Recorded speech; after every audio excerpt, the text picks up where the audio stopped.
10 class का chapter हम लोग शुरू किए थे द्विघात समीकरण, जिसमें हम आप लोगों को बताए थे द्विघात समीकरण किसको कहा जाता है। तो वह समीकरण जो x square plus b x plus c equal to 0 के रूप में कोई भी समीकरण हो, उसे हम लोग द्विघात समीकरण के नाम से जानते हैं। जैसे 3x square minus 5x plus 7 equal to, ये आपका हुआ द्विघात समीकरण। ये हम पहले बता चुके हैं। यहां पर देखा जाए कि एक्स स्क्वायर का गुणांक यहां पर a है, तो a का वैल्यू यहां पर 3 है। यहां पर x का गुणांक b है, तो b का वैल्यू यहां पर -5 है। और यहां पर अचर पद आपका c है, तो इसमें c का वैल्यू आपका 7 है। तो इस प्रकार ये हुआ आपका द्विघात समीकरण। इसके बाद हम आप लोग बताए थे कि मूल किसको कहा जाता है। तो चर x या y का वह मान जो द्विघात समीकरण में रखने के बाद उसको संतुष्ट कर दे, उसी को हम लोग मूल कहते हैं। तो इसमें हम बताए थे आप लोग द्विघात समीकरण के कुल 2 ही मूल होते हैं, जिसको अल्फा और बीटा से सूचित किया जाता है।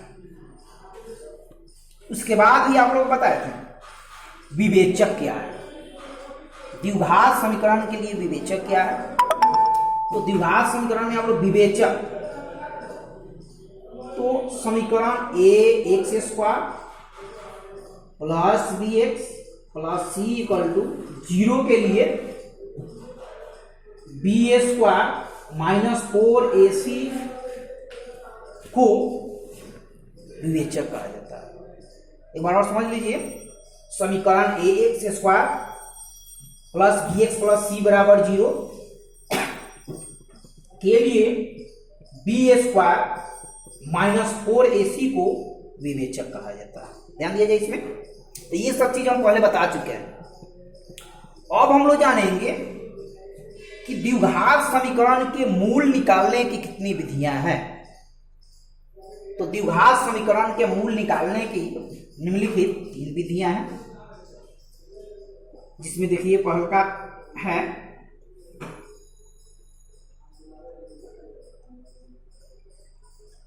गुणनखंड विधि, फैक्टराइजेशन मेथड,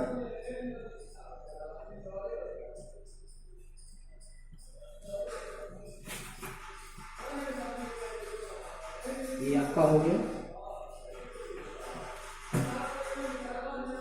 दूसरा है आपका द्विघात सूत्र।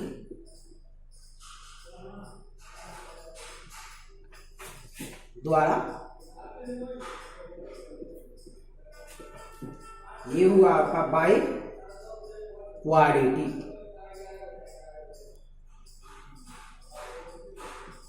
By quadratic formula. ये दूसरा विधि हो गया। तीसरा विधि है, इसमें ध्यान दिया जाए,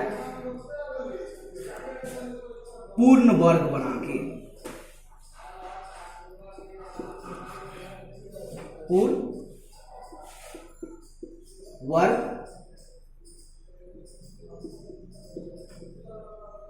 बनाकर, ध्यान दिया जाए। तो ये आपका हो गया बाई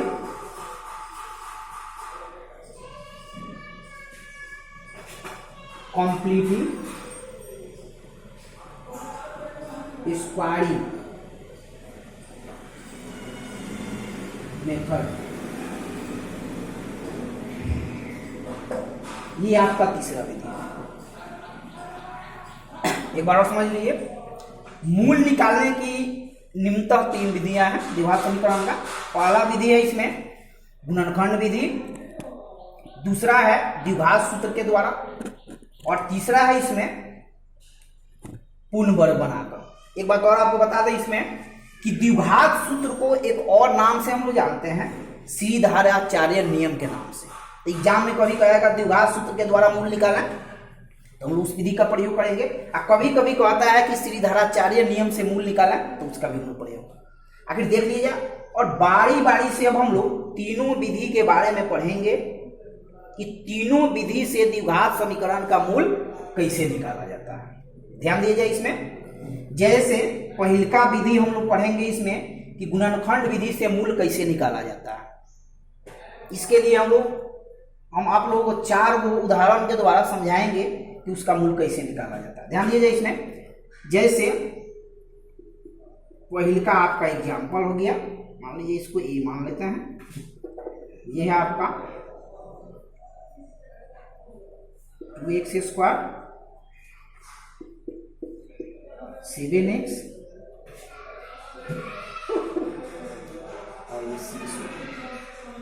ध्यान दीजिए इक्वल टू 0। ये आपका हुआ द्विघात समीकरण। गुणनखंड विधि से इसका मूल हम लोग कैसे निकालते हैं, तो ये आप लोग 9 क्लास में पढ़े हैं, तो उसमें हम लोग पढ़ना था द्विघात बहुपद के बारे में। तो द्विघात बहुपद का गुणनखंड कैसे निकाला जाता है, सेम वही प्रोसेस है। अंत में जाकर के थोड़ा सा चेंज हो जाएगा, उसको जानना बेटर रहेगा आपके लिए। ध्यान दिया जाए क्या चेंज रहेगा उसके बारे में, देखिए हम बता रहा। तो गुणनखंड आप लोग 9 क्लास में पढ़े हैं कि पहिलका x स्क्वायर का जो गुणांक है वो गुणांक हम लोग देखते हैं। तो इसमें x स्क्वायर का गुणांक आपका 2 हो गया, और अचर पद यानी कि अंतिम वाला जो पद है यानी कि 6 है, इस दोनों को हम लोग आपस में गुना करते हैं, मल्टीप्लाई करते हैं। तो यहां x स्क्वायर का गुणांक आपका हो गया, ध्यान दिया जाए 2 है, अचर पद इसमें 6 है, दोनों को गुना करते हैं तो आपका हो गया यहां पर 12 हो गया। ध्यान दीजिए, सबसे पहले हम लोग गुना करेंगे, उसके बाद हम लोग करेंगे कि 12 का गुणनखंड हम लोग देखेंगे। 12 का गुणनखंड हम लोग देखेंगे कि क्या क्या होता है। तो 1 12 इसका गुणनखंड होता है, 2 6 इसका गुणनखंड आपका होता है, 3 4 इसका गुणनखंड होता है, और अब 4 3 कहा जाए, दोनों का अर्थ एक है, कोई दिक्कत नहीं है। तो कुछ गुणनखंड हम लोग लिखेंगे, उसके बाद ये जितना भी गुणनखंड हम लोग लिखे हैं इसमें से हम लोग देखेंगे कि किसको जोड़ने के बाद इसमें बीच वाला पद आ जाता है, किस संख्या को जोड़ने के बाद हमारा बीच वाला टर्म आ जाता है, ये हम लोग देखेंगे। तो यहाँ पर देखा जाए पहला गुणनखंड है 1 12, इसको जोड़ते हैं तो 13 आ जाता है, जबकि यहाँ 7 है, तो ये सही नहीं है। दूसरा देखते हैं कि 2 और 6 है, इस दोनों को जोड़ते हैं तो 8 हो जाता है, जबकि यहाँ 7 है, ये भी सही नहीं है। और यहाँ लास्ट वाला गुणनखंड देखते हैं 3 और 4 है, इस दोनों को अगर जोड़ते हैं तो 7 आ जाता है, जो कि बीच वाला के बराबर आ गया आपका। तो यही हमारा मेन परफेक्ट गुणनखंड होगा,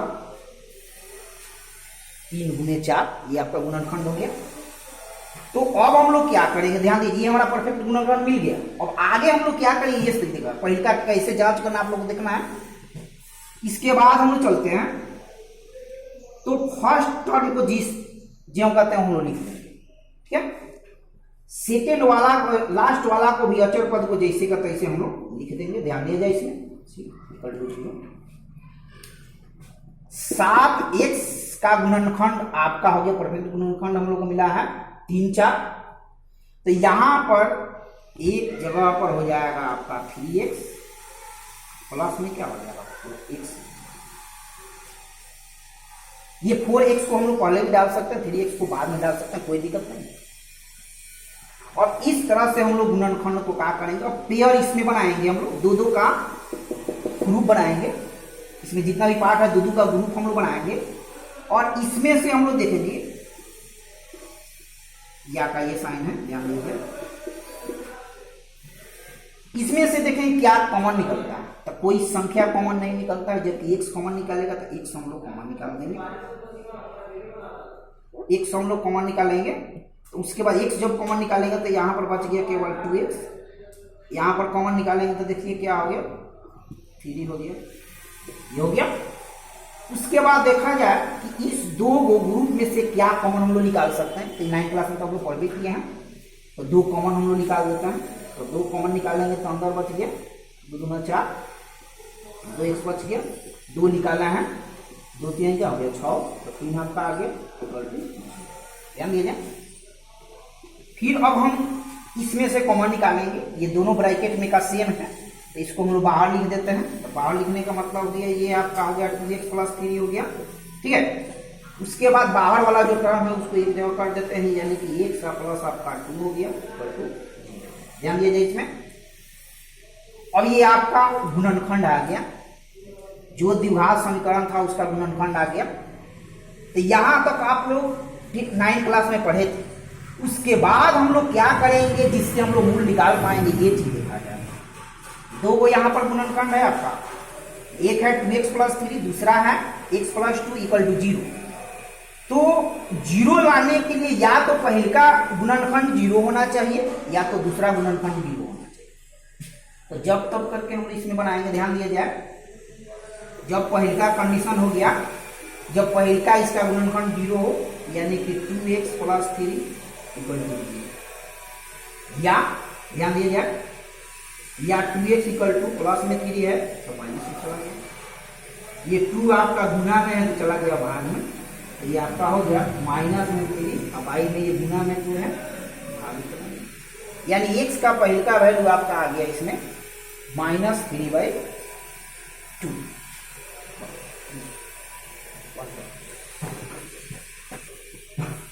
दूसरा इसमें गुणनखंड हुआ आपका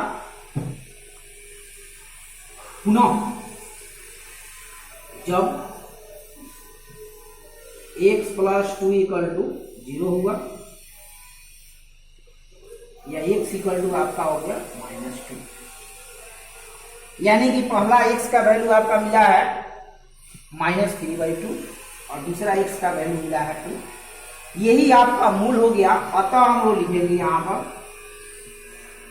अतः मूल इक्वल टू हो गया -2 और एक आ गया माइनस में 3/2।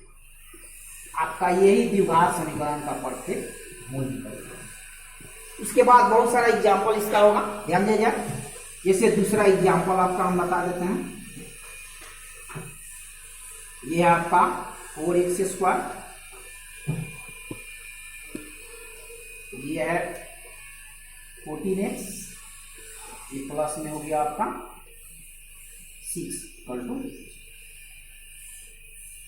इसमें देखा जाए कुछ अलग तरीके का एग्जाम्पल है, ध्यान दिया जाए। माइनस प्लस घलाएंगे नहीं हम लोग। तो इसमें भी हम लोग क्या करेंगे, वही प्रोसेस है। इसमें भी है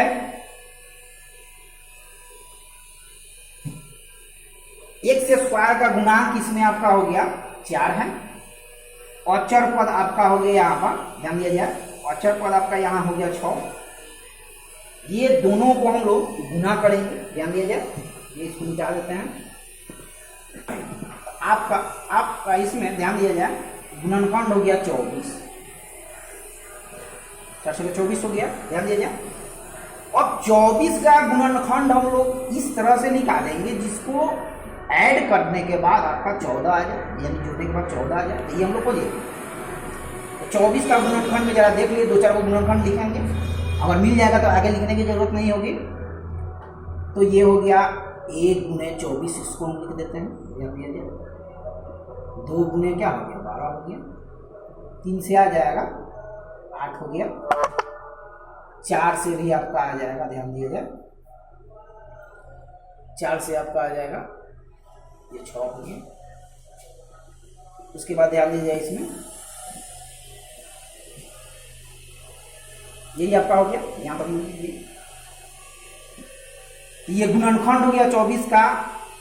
1 × 24 हो गया, 2 × 12 हो गया, 3 × 8 हो गया, 4 × 6 हो गया।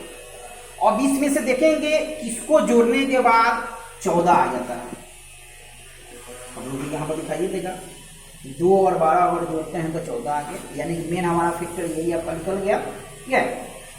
तो पहले के जैसा ही हम लोग पहले पद को जैसे का तैसे लिख देते हैं और लास्ट वाला को भी जैसे का तैसे लिख देते हैं, इक्वल टू 0 हो गया। और यहाँ पर ये 14 जो है 14x माइनस में है, तो इसमें दोनों पार्ट को हम लोग माइनस में डालेंगे, यानी कि एक जगह हो जाएगा माइनस में 2x और एक जगह हो जाएगा माइनस में 2x, वही हो गया। यानी दोनों प्लस में रहेगा, अगर बीच वाला पार्ट प्लस में रहेगा तो दोनों प्लस में वहाँ पर डालेंगे, और ये माइनस में है तो दोनों को माइनस में डालना है, बशर्ते कि लास्ट वाला सीट प्लस में होना चाहिए।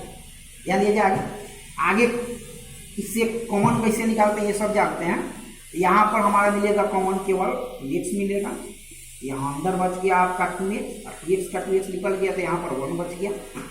सेम इसी तरह से यहाँ से कॉमन निकालना चाहें अगर हम लोग तो 6 निकालेंगे, कॉमन 6 निकालेंगे तो यहाँ पर आपका हो गया 2x और यहाँ पर minus.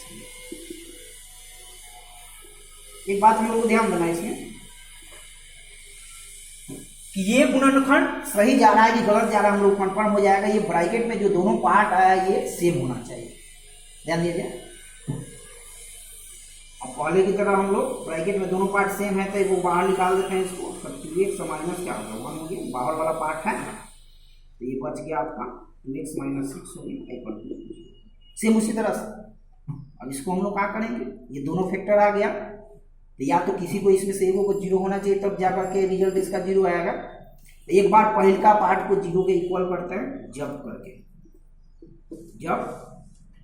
2x minus 1 equal to 0 या लेंगे यहाँ पर, ध्यान दीजिए 2x इक्वल टू क्या हो गया 1, क्योंकि 1 माइनस में है तो राइट में दिया तो प्लस में हो गया, और ये 2 गुना में आपका भाग में चला गया, ये 1/2 हो गया। ध्यान दीजिए पुनः